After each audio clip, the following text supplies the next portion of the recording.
The number of Republicans condemning the president's decision to pull troops out of northern Syria is growing. As of Tuesday, nearly 20 congressional Republicans have spoken out against the policy move. It's a rare moment of defiance for many GOP members who simultaneously are defending President Trump amid the Democrats' escalating impeachment inquiry.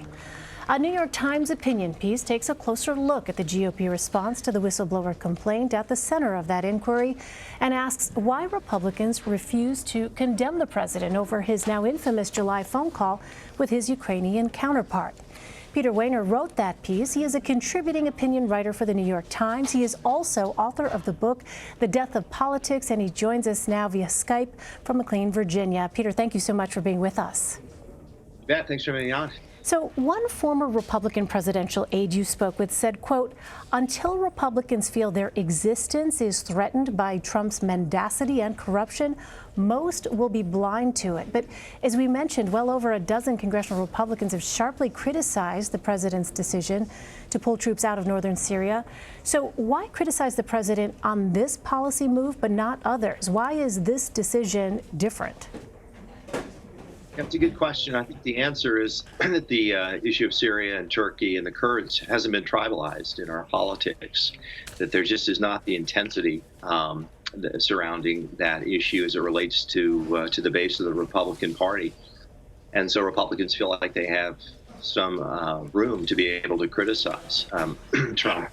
You know, if you talk to Republicans in the Senate and in the House, there's a tremendous amount of frustration that's built up toward the president. They just haven't been able to express it.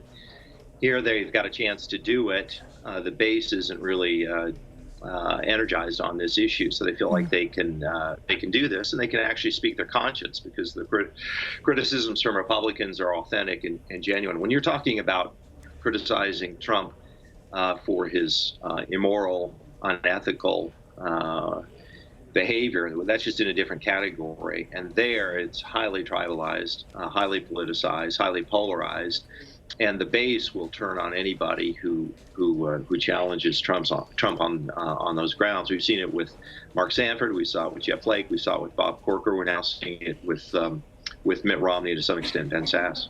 So you also say, quote, Republicans could support Mr. Trump's agenda while simultaneously condemning his corrupt behavior, yet the vast majority of them refuse to do so. You asked several former Republican officials and aides about this. How did they explain their reasoning? Yeah, there's several reasons. Self-interest is one of them. And this really goes to what I think is the deeper pathology for the Republican Party. If, let's say, a Republican in the House or the Senate criticized Donald Trump, and the only blowback they got was from Donald Trump, I think they'd be willing to tolerate that. The trouble is that Donald Trump speaks for so many people in the base of the party. It's Trump's party through and through. He's got a complete lock on it right now. And so it's not really the criticism of Trump they fear so much. It's that Trump's criticism will essentially be a signal to the core supporters of the Republican Party to go after that individual. And there you're talking about the conservative media complex. But mostly you're talking about voters in the districts or the states of these Republicans. I was told by one influential figure in the Republican Party that Trump is just a lot more popular among Republicans in these districts than these individual Congress men and women are. And so they feel like they're on thin ice. They don't want to complicate their life.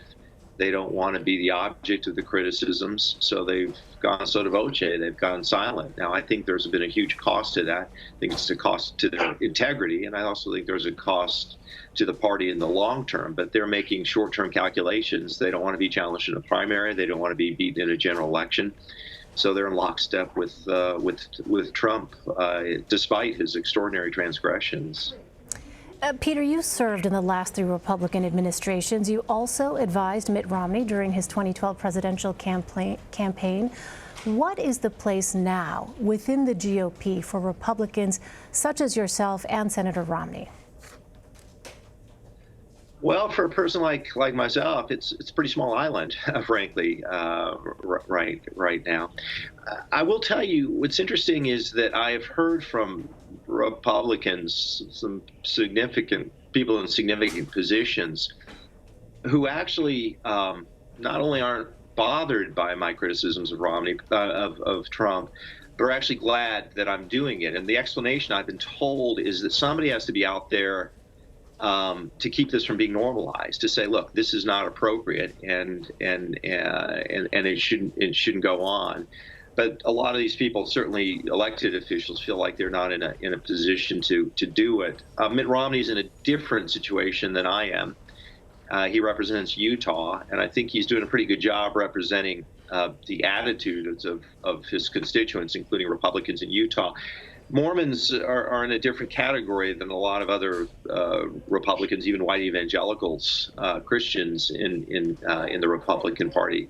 I would say that Mormons, to their credit, take the issue of personal integrity and morality in political leaders seriously, like white evangelicals used to. But what happened among a lot of white evangelicals, not all of them, but many of them, is that once Trump became president, a lot of the views that they once espoused, including during the Clinton impeachment and the controversy and scandal with Monica Lewinsky, they jettisoned.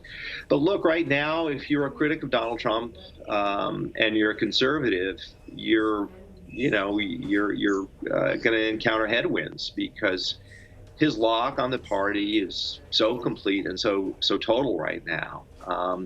But you go through, you make the arguments the best you can. Life changes, politics changes. These things are never straight line trajectories.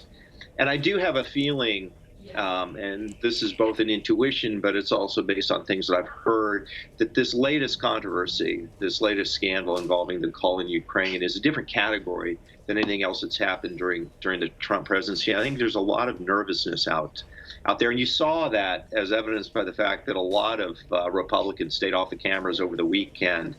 They're really hesitant now to defend Trump, partly because they've done that before and he sawed off the branches on which they're sitting.